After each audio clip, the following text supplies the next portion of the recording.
Amigos, amigas do Cristo, paz e caridade, boa noite a todos e a todas.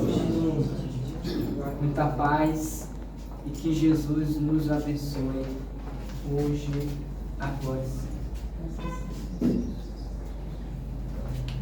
É sempre uma alegria renovada todas as vezes em que nós somos convidados a estarmos aqui para falarmos sobre o Espiritismo, porque o Espiritismo é para nós algo revolucionário para cada um de nós. E hoje, em particular, para nós pensarmos sobre esse tema tão oportuno, tão premente e atual para os nossos dias e para as nossas vidas, que é nós pensarmos sobre a fé, ou melhor dizendo, sobre o poder da fé.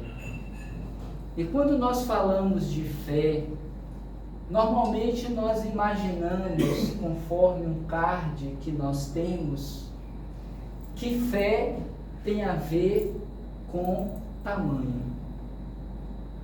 Mas fé tem a ver com poder. Por isso, o poder da fé. A força da fé não está no seu tamanho, mas na sua intensidade, naquilo que você crê, naquilo que você acredita. E é por esta razão que os Espíritos dedicaram um capítulo intenso, único, no Evangelho segundo o Espiritismo, que corresponde à terceira parte do Livro dos Espíritos, nas leis morais, para tratar sobre esse tema tão necessário e oportuno e que impulsiona aqueles que creem, aqueles que acreditam na sua capacidade, na sua força, no seu poder de realização. E é por esta razão que um dos subtópicos desse capítulo 19 do Evangelho segundo o Espiritismo, que poucas vezes nós lemos e quando fazemos é de forma batida, acelerada, precipitada, inquieta, não paramos para refletir, degustar, internalizar o que vem nas entrelinhas de cada um dos tópicos que veremos, uma em especial que trata sobre a fé humana e a fé divina. E a fé humana é aquele poder, aquela crença, aquela capacidade que nós temos da nossa capacidade de realização, de fazer, de transgredir o que está posto, porque acreditamos na nossa capacidade de ir e de fazer. Por isso existe uma frase que alguém cunhou dizendo: por não saber que era impossível, ele foi lá e fez. Porque nós estabelecemos limites dentro daquilo que nós chamamos de crença. E nos paralisamos, nos retemos na nossa capacidade de empreendimento, na nossa capacidade de realização, na nossa capacidade de mudança e de transformação das nossas próprias vidas. Porque quantas vezes nós dizemos para nós mesmos que é da vontade de Deus? Quantas vezes nós, embora desejando realizar, dizemos para nós mesmos ou acolhemos aquela crença negativa, limitante, de que você não é capaz, de que é difícil, não chegou ainda para você. E você vai, ou nós vamos, adotando aquilo como uma verdade. E nunca questionamos ou na maioria das vezes, assim o fazemos, de nos perguntarmos até que ponto isso é verdade mesmo. Onde está escrito que eu não sou capaz de ir e fazer, de reescrever a minha própria história, de contribuir para a história da humanidade? Por que nós apenas estamos na vida para aplaudir os feitos dos outros, sem permitirmos que os outros aplaudam os nossos feitos? Vocês já tinham parado para pensar sobre isso? Vocês já tinham parado para refletir sobre isso? De que nós passamos toda uma existência acreditando que não somos capazes, até o dia, seja por uma ou outra razão, que nos desafiamos a fazer e descobrimos que éramos capazes. Porque até você acreditar na sua capacidade de realização, você fica à espera do outro, acreditando que o outro é que vai fazer por mim, e vivemos toda uma existência na dependência do outro, que me traga, que me faça, que me realize, para que eu me sinta um pouco feliz e grato a Deus. Quando em verdade não existe limites para o ser humano, em qualquer estágio, em qualquer situação da vida, porque as oportunidades estão aí para todos. E se existiu alguém no mundo que foi capaz de realizar aquele feito, isto é sinal que qualquer um, sob as mesmas condições, é capaz de realizar o mesmo feito. O que vai diferenciar aquele que o fez daquele que ainda está esperando o milagre para que se realize é no seu poder de acreditar na sua capacidade de fazer.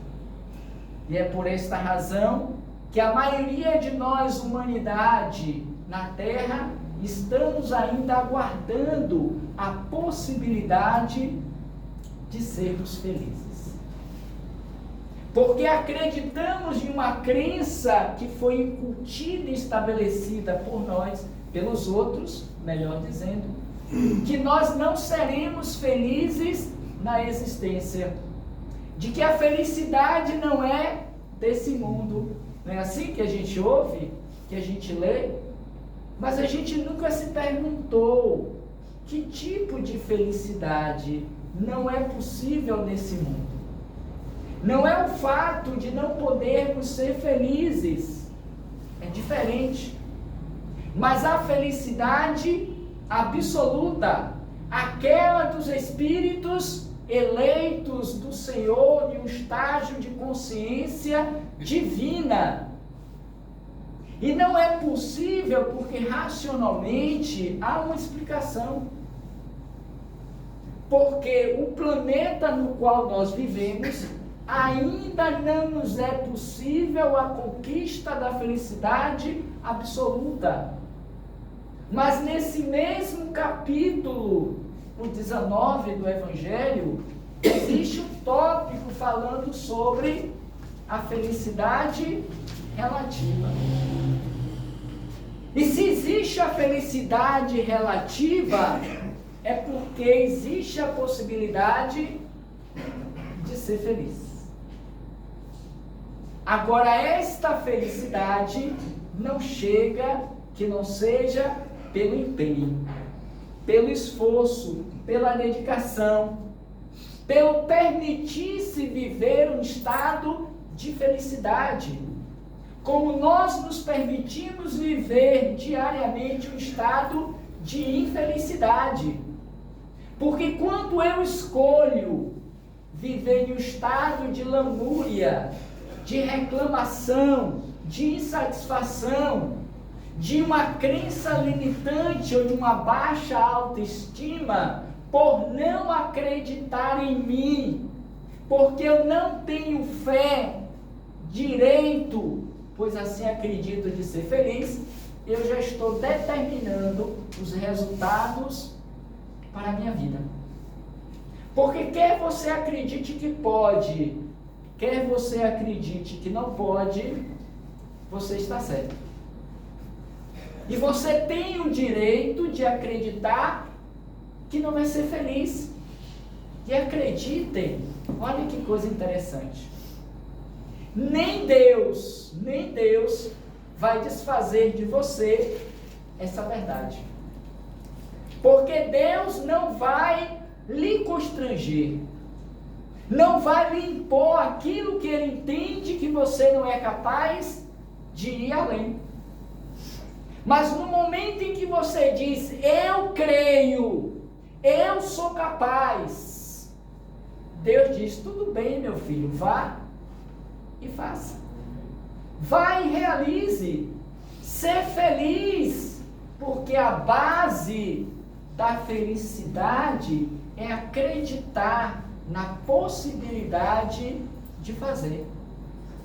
E olhem quantas coisas nós já deixamos de fazer nessa encarnação em prol de um estado interno de felicidade, de alegria, de prazer, de reconhecimento, de autovalorização, tão somente porque acreditamos que não éramos capazes. E Deus então entendeu que aí estava momentaneamente o seu limite.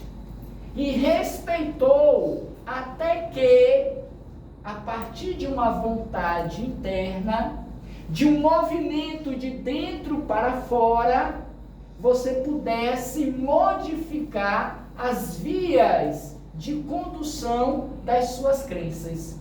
E de crenças limitantes, você partir para crenças impulsionadoras, como normalmente os jovens assim fazem, porque para eles não tem limite. Eles quebram cabeça, eles erram, eles vão, eles são impertinentes, eles são cabeça dura, como muitas vezes os adultos dizem, mas ele quer ter o que ele quer. E lá um dia, de tanto bater a cabeça, ele consegue. Se é certo ou errado, eu também não sei. Mas eles estão dizendo para eles que é possível.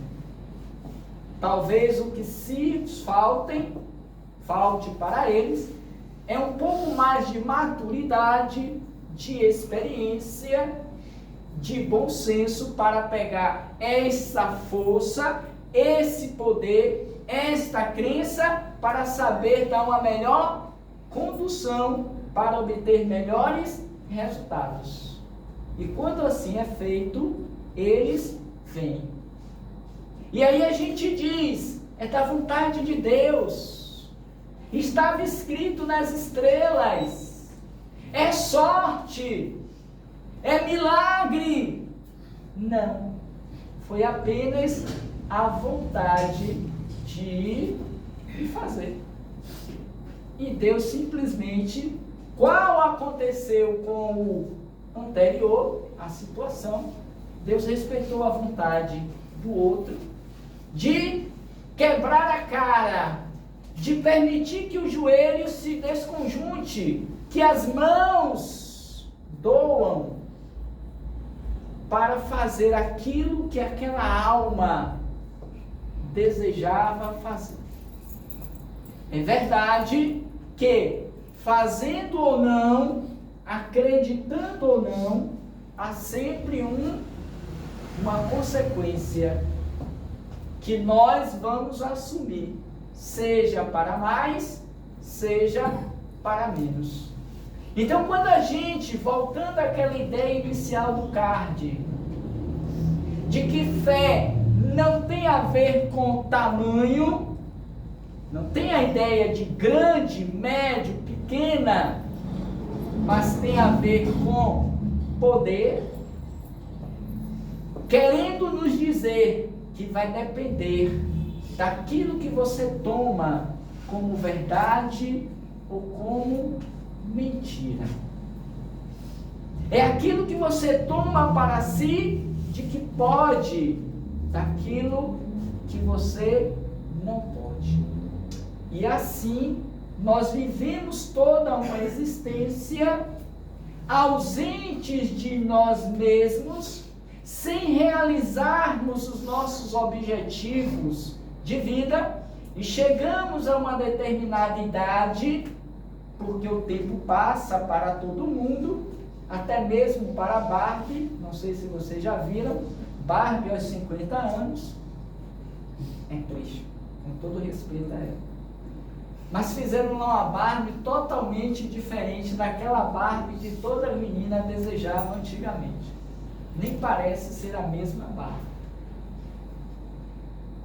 Com o sentimento de infelicidade, de improdutividade, de olhar para trás e descobrir que perdeu tempo.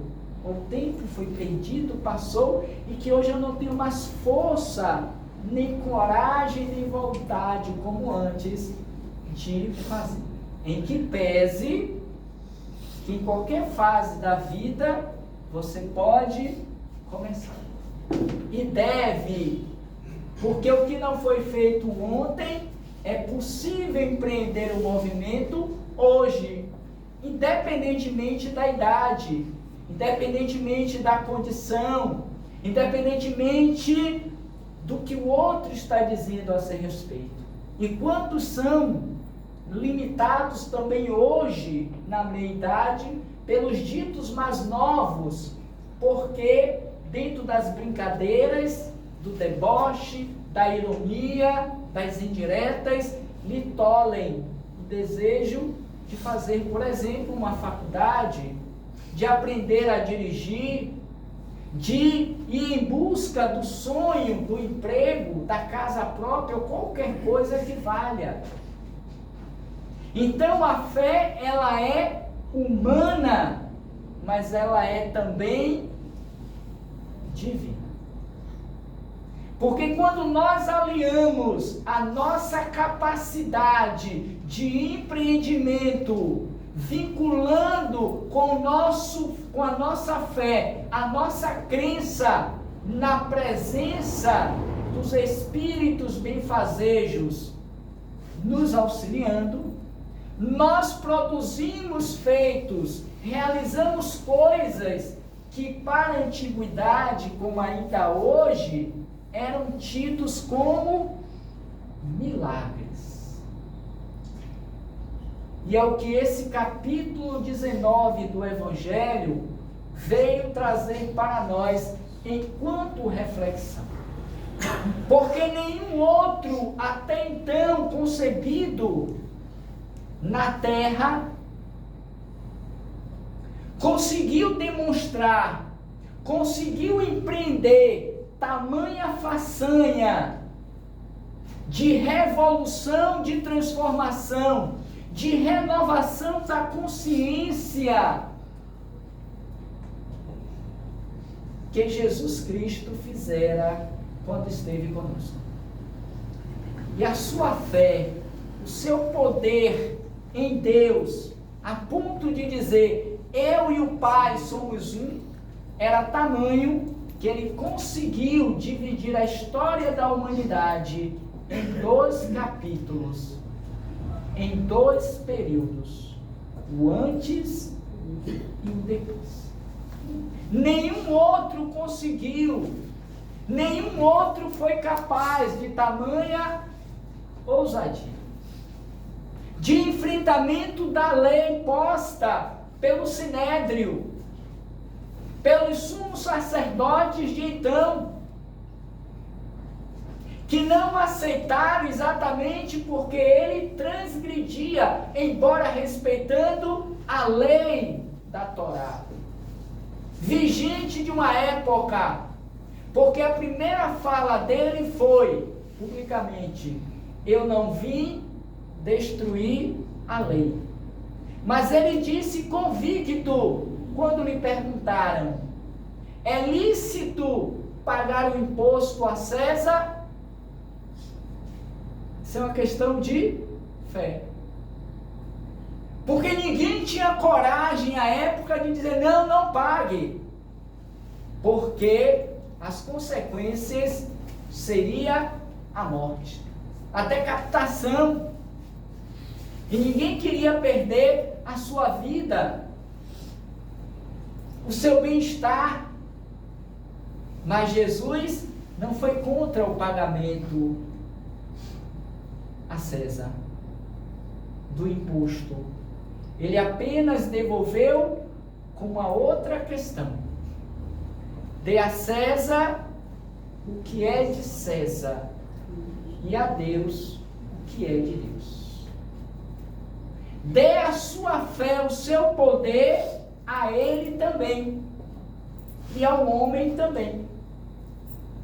Então, quando a gente alia, junta, se conecta, quando a gente acredita no poder de Deus sobre as nossas vidas, através da ação dos Espíritos, quando nós acreditamos na imortalidade da alma, na continuidade da vida, não apenas como um discurso, um conceito, um princípio, mas como uma verdade que nos mobiliza, que nos faz sair da nossa acomodação, do nosso bem-estar transitório do mundo e dos Césares. Nós pagamos o preço por estarmos desafiando o que está posto nessa sociedade, de que felicidade advém pelas conquistas exteriores do mundo, pelas coisas baratas e transitórias que nós pagamos com dinheiro, com o cartão de crédito, que acreditamos que ser feliz ou alegre precisa ter coisas, e se possível em quantidade. Porque se aquilo que me basta, aquilo que me satisfaz, aquilo que preenche a minha alma para me deixar feliz, o outro diz, mas você é pobre mesmo, hein, cara? Você só pensa pequeno. Olha aí o que você pode desfrutar da vida e você fica aí preso e retido nesse casebrezinho, apenas vestindo essa mesma roupa e esse mesmo sapato, ou essa mesma máscara. E você para e diz assim, é verdade, não é que ele está certo? E a gente começa a se inquietar, a se angustiar, porque o meu carro não é o carro do modelo do ano, não é aquilo que aparece na televisão com aquela mulher bonita, não é aquilo que faz com que eu me sinta igual aos artistas. E aquilo começa a me consumir, a me inquietar, e eu começo a pensar, o que eu tenho que fazer para ter também isso? E gasto toda uma energia e uma existência na tentativa de obter aquilo que eu internamente sei que não vai me trazer felicidade, que vai me inquietar. Aí a gente começa a usar inúmeros cartões, começa a fazer um monte de atrapalhação na vida, um monte de desfalque, para tentar se aproximar daquilo que o outro diz que eu tenho que fazer. Como se fôssemos marionetes. E muito bem sabe fazer a mídia, se comunica bem, é estratégico, é subliminar. Ela não diz compre, compre, compre, porque a lei não permite, mas ela lhe induz a comprar, a beber. Se não dirigir, beba. Não é assim? Se não dirigir, beba, porque você não pode dizer beba mesmo dirigindo. Mas olha o que está no subliminar da frase. Estando ou não dirigindo, beba. E quantos preferem beber e vir de Uber? Não é assim? Porque a lei diz, se eu for beber e dirigir, eu serei punido. Então, estrategicamente, a propaganda diz, olhe, se não dirigir, beba. Bom, eu posso não dirigir, porque eu posso beber sem dirigir. Vou pegar o Uber. E quantos fazem assim? Porque tem lá aquele negócio do bafômetro. Porque eu acredito e eu vou vivendo uma vida de embebecimento, se a palavra está certa. E vou me tornando, sem saber, um alcoólatra na vida. Fugindo da minha própria realidade, sem nunca me perguntar, para que mesmo que eu tenho que beber para ser feliz, para estar alegre? Não teria uma outra possibilidade de, por exemplo, estar reunido com a família, com os filhos, com a esposa, o marido, no meu casebre, no meu fusquinha, e ser feliz, porque me basta, porque me realiza, independentemente do vizinho que tem lá uma televisão de 70 polegadas, se é que existe, um cinema dentro de casa, eu também quero ter. Mas quem disse que todo mundo precisa ter um cinema dentro de casa? Se eu posso ir numa sala de projeção de cinema. Ou ver o próprio cinema na rua, em um passeio a 2, a 3, em família. Percebem? Isso tem a ver com fé. Então vem Jesus que nos concita, que faz com que nós paremos para refletir quanto àquilo que eu estabeleço como sendo fé. Qual é o preço que você paga para ser feliz? Já tinha parado também para pensar sobre isso? Já tinha também parado para refletir sobre isso? Olha quantas indagações possíveis nós poderíamos estar nos fazendo, nos autoavaliando e questionando para sondarmos a intensidade da minha fé. Porque eu acho que fé é aquilo que eu vejo, que eu toco, que eu belisque. Qual aconteceu com Tadeu? Tadeu? Tadeu, não foi? Tomé. Foi só para provocar, para vocês estavam acordados. Tomé. Como aconteceu com Tomé, o Senhor apareceu ali, ele, será que é ou será que não é? Me toque, Tomé. Veja, sou eu que voltei. Somente depois de ter beliscado Cristo, perceber o corpo, o braço, é que ele passou a acreditar em Jesus, ressuscitar. E assim somos nós. E levamos então uma vida apagada, infeliz, tristonha, inquieta. Porque o meu karma não é a minha escolha.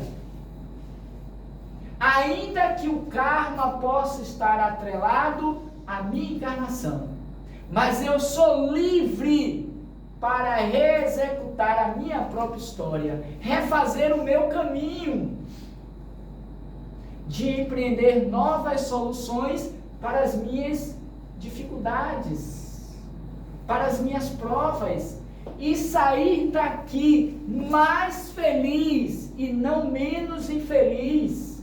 Olhem como muda a mente, a leitura.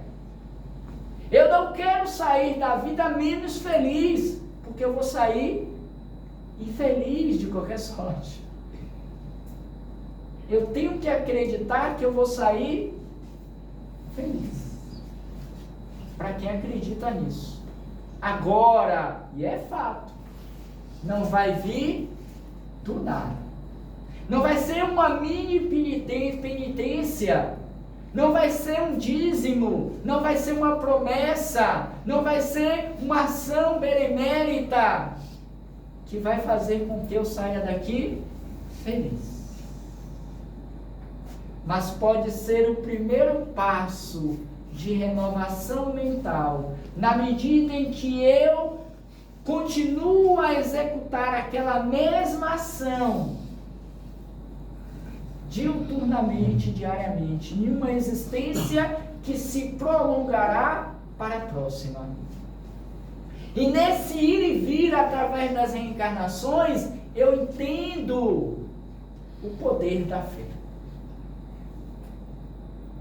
Eu não tenho o que é material, mas o que eu tenho de mim eu lhe dou. Fica curado.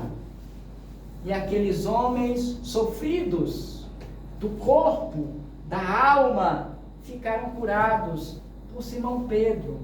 Em um dos episódios muitos que ocorreram em sua vida, que fez com que o poder da fé dele, que também era um descrente, mas na continuidade da vida com Jesus, no dia a dia, internalizou. Porque Simão Pedro, igual os outros discípulos, tornaram-se os curadores, os apóstolos de Jesus, depois que Jesus desencarna. Até então eram aprendizes do Evangelho, da Boa Nova.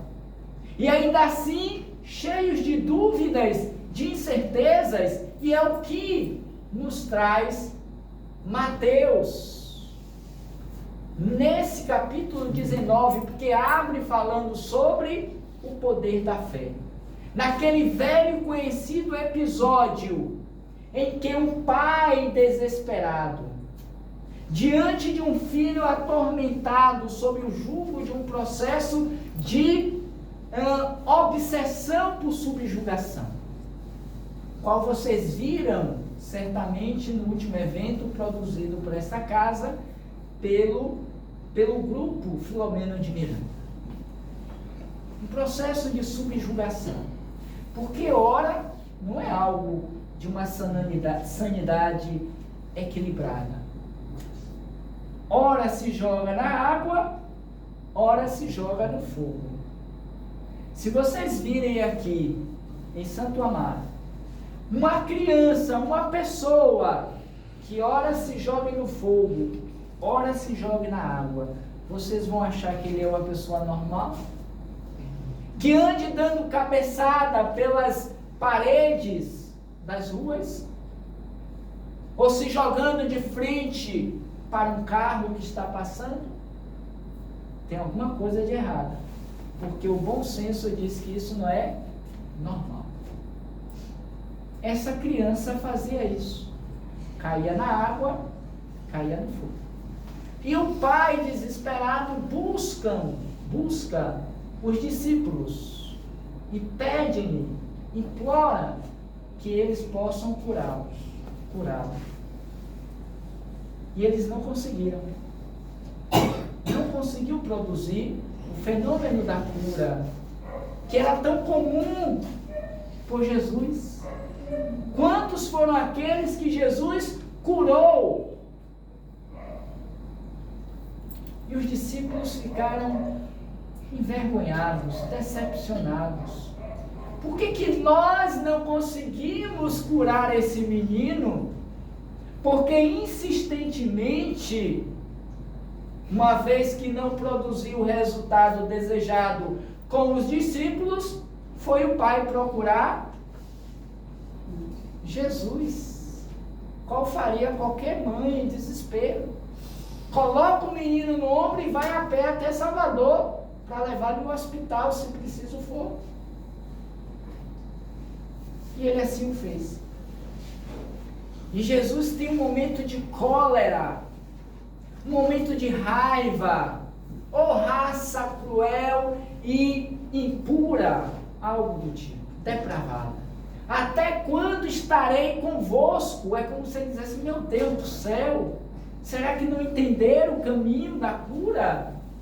Não sabe o que fazer depois de tantos ensinamentos e observações? Traze-me cá essa criança. E o pai então leva o menino até ele. E Jesus percebe que era um processo de subjugação. E expulsa os demônios daquela criança. E logo depois do feito, qual ocorrera naquele processo, naquele episódio também do cego de nascença, que Jesus faz aquela mistura da lama com água e põe nos olhos do cego, que todos sabiam que era um cego de nascença, e diz: vai lavar os olhos na piscina de Siloé e depois pagar os tributos que é necessário. Ele vai lá e o faz. Engraçado que era um sábado e estabelecia-se a lei de Moisés que não se poderia apurar no sábado, nem trabalhar como ainda hoje muitos fazem.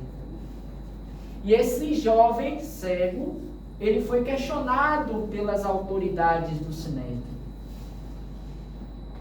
Ele é um pecador, se referindo a Jesus, por ter curado o cego de nascença no sábado. E olhe que resposta lapidar. Se ele é pecador, eu não sei, não me meto nessa história para os dias de hoje. Não quero saber se ele era pecador. Eu sei que eu era cego e agora vejo. Ponto final. E os doutores da lei ficam aqui, com o jovem, mas não podia fazer nada, porque ele tinha razão. E a partir daquele instante, aquele cego, até então, antes do episódio, passa a seguir Jesus. E ele vai dizer em muitas ocasiões, quando das curas: a tua fé te curou. O poder da fé está nessa expressão crística. A tua fé te curou. Não é a minha capacidade de cura, porque Jesus não curou ninguém. Jesus produziu fenômenos a partir da lei, que ele conhecia, mas ele entendia que para que o outro ficasse curado, precisava que o outro acreditasse ou tivesse uma disponibilidade interna para processar a cura. Mas voltemos ao caso do menino. E eis então que ele fica curado. Mais tarde, com o passar das horas, fim de tarde, os discípulos se aproximam de Jesus e questionam a respeito do episódio. Senhor, por que nós não tivemos a capacidade, não pudemos curar o menino? Eis então a resposta que foi ou que ficou imortalizada, como tantas outras na vida de Jesus. Por causa da vossa pouca fé. Só isso. Porque se a sua fé fosse do tamanho de um grão de mostarda, eu não sei se vocês conhecem aqui em Santo Amaro a mostarda, acho que sim, né? É que nem aquele negócio de pó de cupim, quando sai da madeira, sabe? Eu acho que não é menor ainda. Uma certa feita lá em, deixa eu me lembrar a cidadezinha, Vila de Abrantes, aqui pertinho, fazendo uma palestra, uma senhora que estava lá no fundo assistindo, acho que só tinha ela assistindo a palestra. No final, além dos trabalhadores da casa, no final ela me chamou e disse assim: vem cá, Robson, você conhece um grão de mostarda? Eu disse: ô senhora, não, nunca vi. E confesso que nunca tinha visto. E aí tá bom, eu vou trazer para você conhecer. Na semana seguinte, porque nós fazemos parte das atividades semanais, aos domingos lá de Abrantes, Casa Maria de Magdala, Centro Espírita, Casa de Oração Maria de Magdala. Se vocês forem à Vila de Abrantes, naquela estrada principal que vai para o final de linha, tem lá um centro espírita chamado Casa de Oração Maria de Magdala. Uma ótima referência para que vocês também conheçam. Semana seguinte, eis que aquela senhora, ao final da palestra feita por uma outra pessoa, me chamou e disse assim: olha, Robson, que eu trouxe para você um saquinho, né? Que nem quando a gente comprava nos armazéns, botava aquele pimenta enrolado. Aí quando eu abri, grãozinhos de mostarda. Jesus faz um comparativo na nossa capacidade de curar com o tamanho de uma mostarda. Se a tua fé é capaz, ou é do tamanho desse grão de mostarda, direis a esta montanha: passa daqui e vai para lá.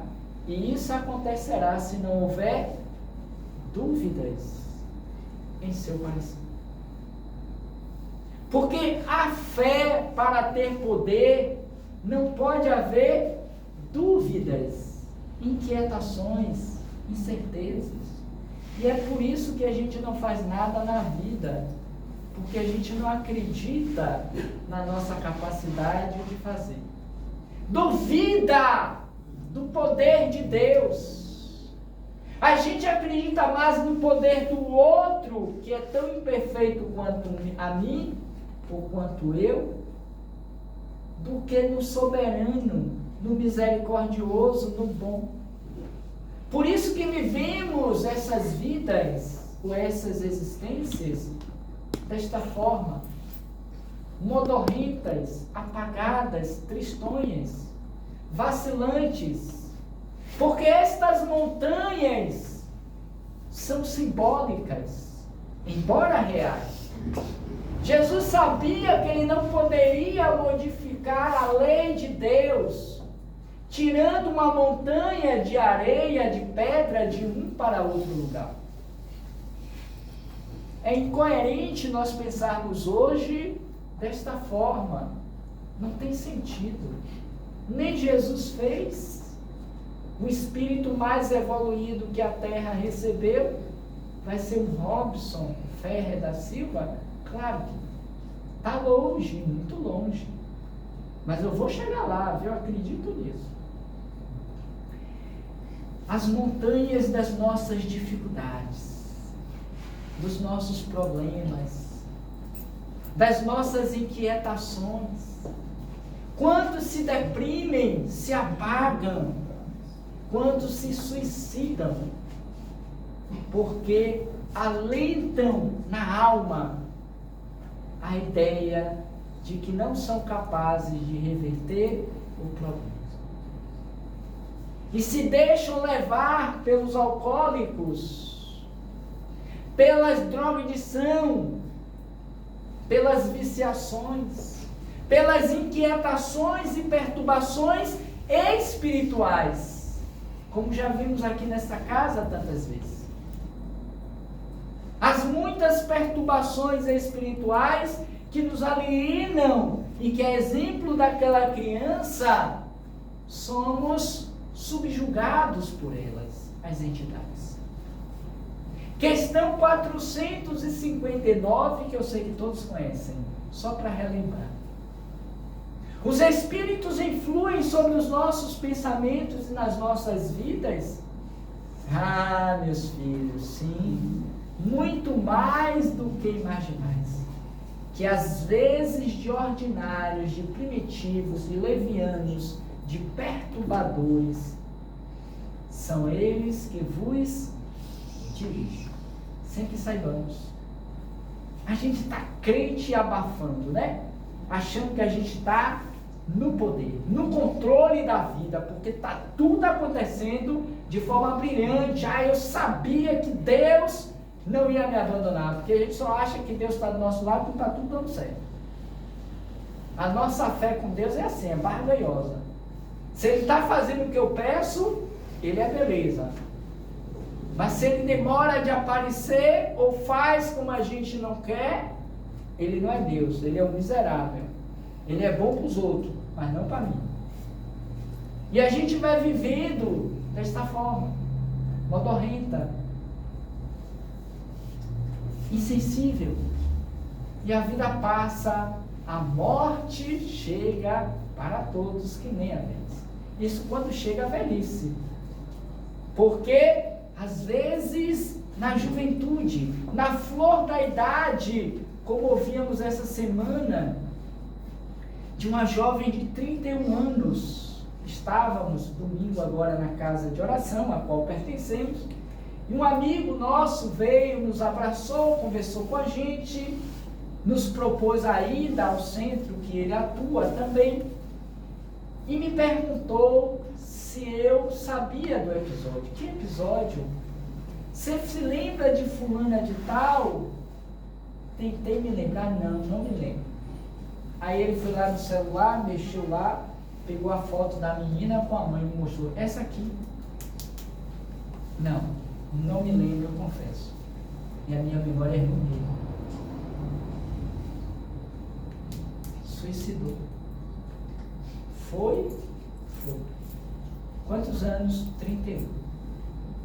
Uma menina que, para os padrões sociais vigentes, uma menina linda, que olhando para ela, pela foto, pela imagem, jamais imaginaríamos que ela se precipitasse ao suicídio. Porque aparentemente em uma condição social, econômica favorável, como qualquer um de nós. Pode não ter a riqueza que gostaria de ter, a Mega Sena de final de ano, não acertou ainda. Mas tem o pão todo dia em casa, não tem? O café da manhã, o almoço. Não tem o que vestir, não tem onde dormir. Não tem um trabalho mesmo chato e cansativo. Ou pelo menos um bico aqui, um bico ali que mantenha vestido. Então está reclamando do quê? Está querendo morrer para quê? Tu sabe lá o que você vai encontrar do outro lado da vida? Quem lhe garante? Como é seu nome, meu jovem? Marcos. Me lembro meu sobrinho o tempo todo. Marcos. Tu te garante, Marcos, que do outro lado da vida tu vai encontrar coisa melhor do que você tem aqui? Certamente que não. Eu também não. Se eu não estou fazendo aqui por merecer. Entendem? Lá é uma extensão do que eu vivo aqui. Não importa a idade.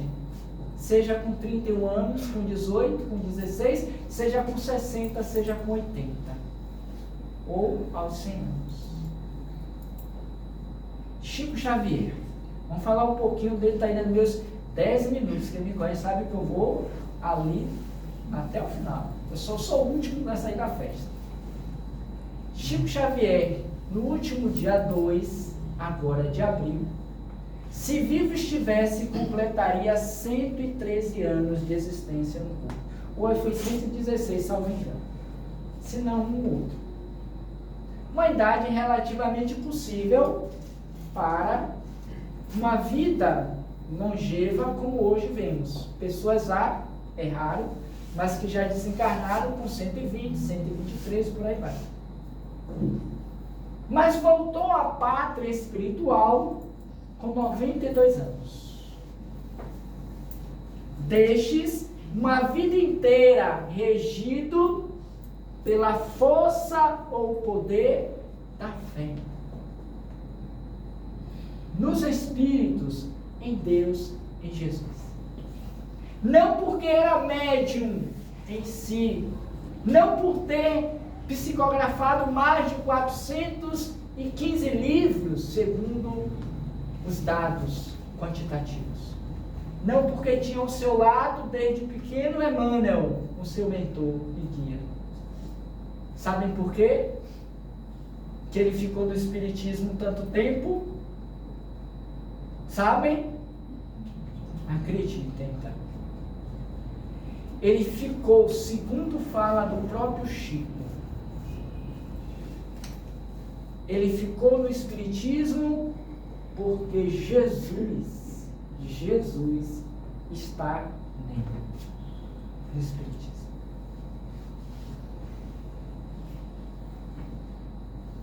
perguntemos-nos, o que mesmo que me faz estar no Espiritismo? Já tinham parado para pensar sobre isso?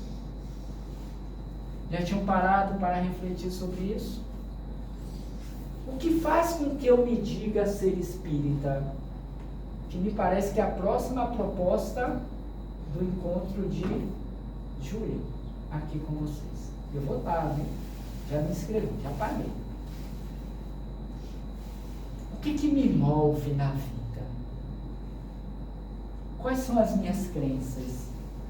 No que é que verdadeiramente eu acredito para estar hoje aqui? No fenômeno? Na cura?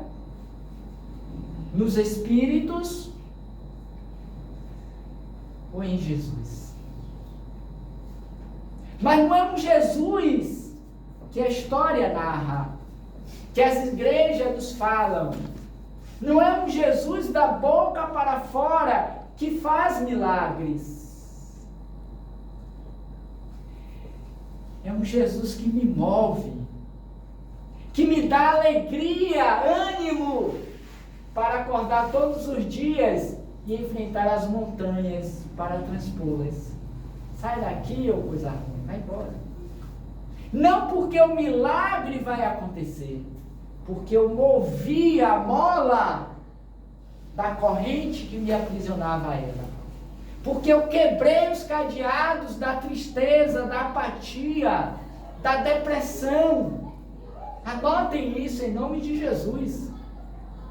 Ninguém nasce para viver depressivo. Ninguém nasce para viver doente,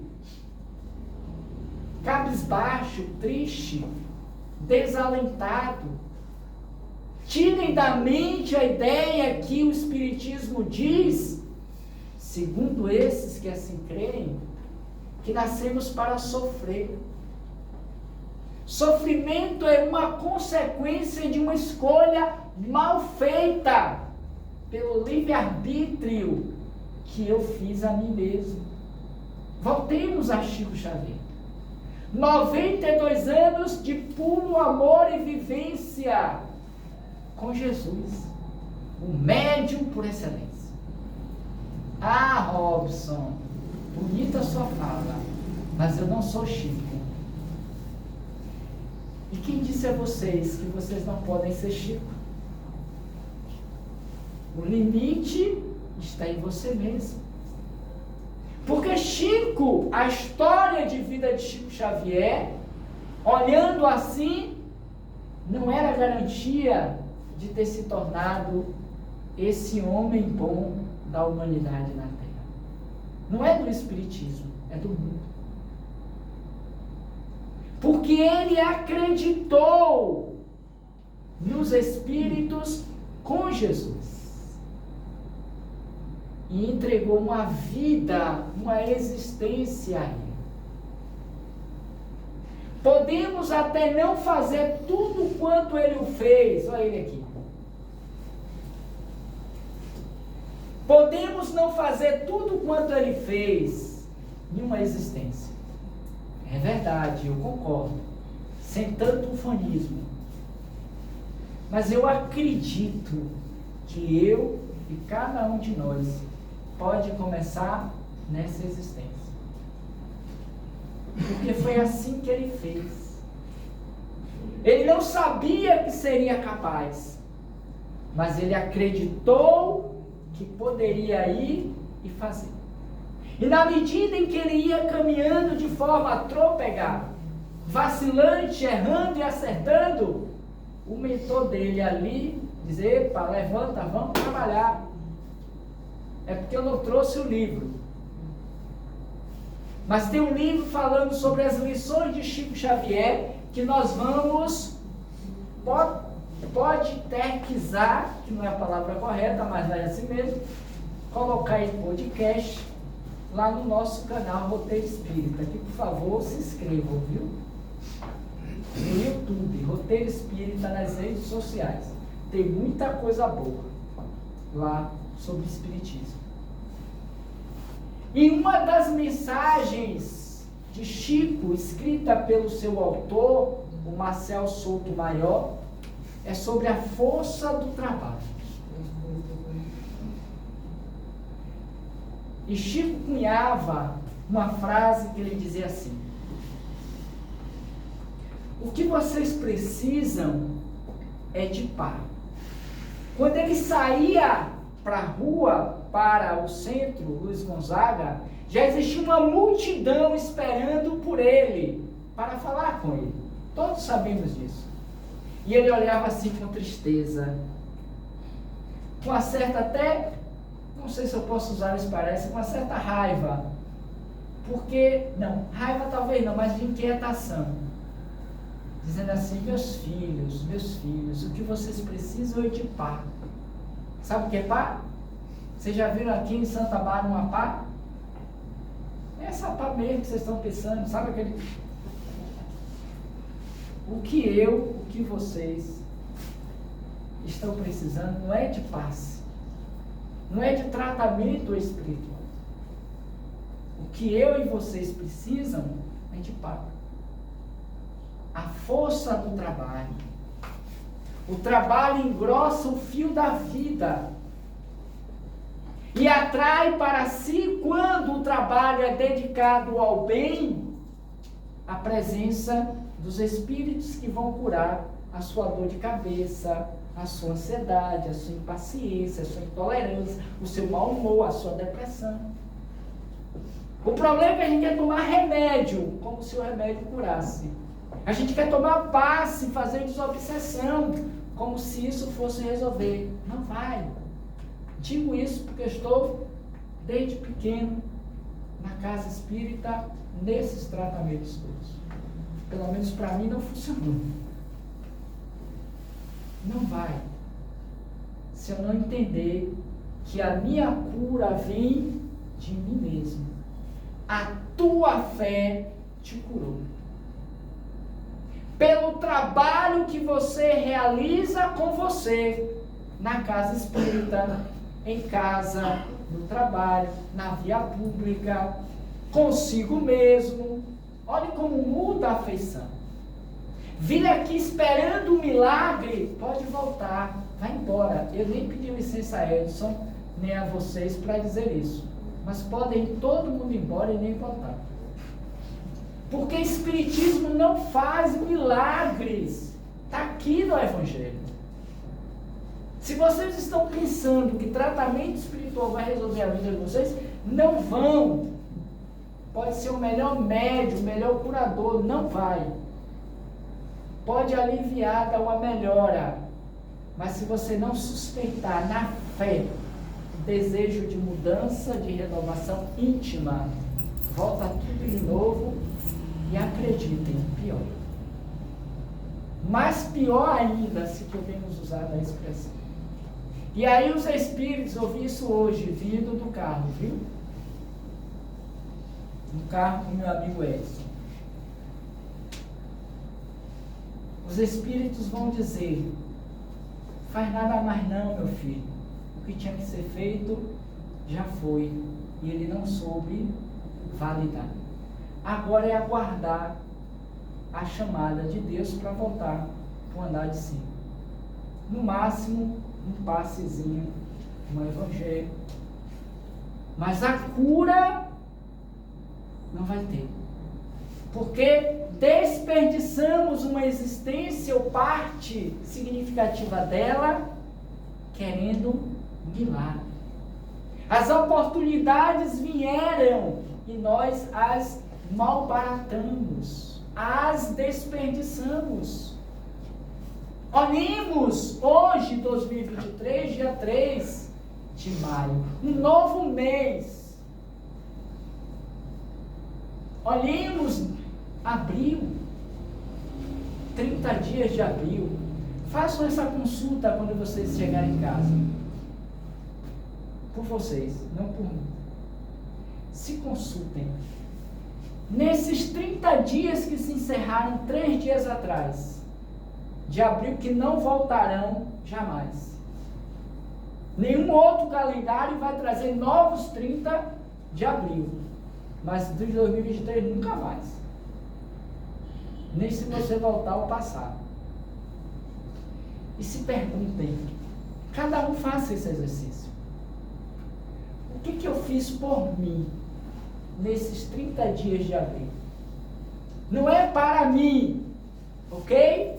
Não é para mim, é por mim. O que eu fiz por mim, na perspectiva do espírito imortal que eu todos somos, imortais que somos, e que mais cedo ou mais tarde retornaremos à pátria espiritual. E que se acontecer hoje, dia 3, de retorno à minha casa em Salvador, amanhã, dia 4, dia 5 ou dia 31 desse mês, como eu estou retornando para casa? De que forma? O que eu estou levando que me assegure a paz, mediante o trabalho da paz que eu fiz comigo nessa encarnação? Qual a intensidade, para a gente encerrar, qual a intensidade da minha fé, do poder de modificar as montanhas simbolicamente, que eu empreendi comigo em abril desse ano? Pensem sobre isso e reflitam sobre isso. Porque falar de poder da fé na perspectiva da doutrina não é pagar dízimo, não é pagar oferenda, não é fazer longas caminhadas ou penitências. Quem assim acredita, que faça. Estou dizendo na perspectiva da doutrina. E eu creio naqueles que fazem acreditando nas suas crenças. E devem fazê-lo. Mas quando a gente estende o olhar para a vida, a gente passa a desdobrar novos ensinamentos e visões. E entende que apenas o caminhar 1000 passos não é o suficiente para ter a entrada no reino de Deus. Porque somente aqueles que fizerem a vontade do Pai, que está nos céus, é que estarão credenciados a entrar no seu reino. E para isso é preciso ter fé e é preciso ter paz. Muita paz. Muito obrigado a todos.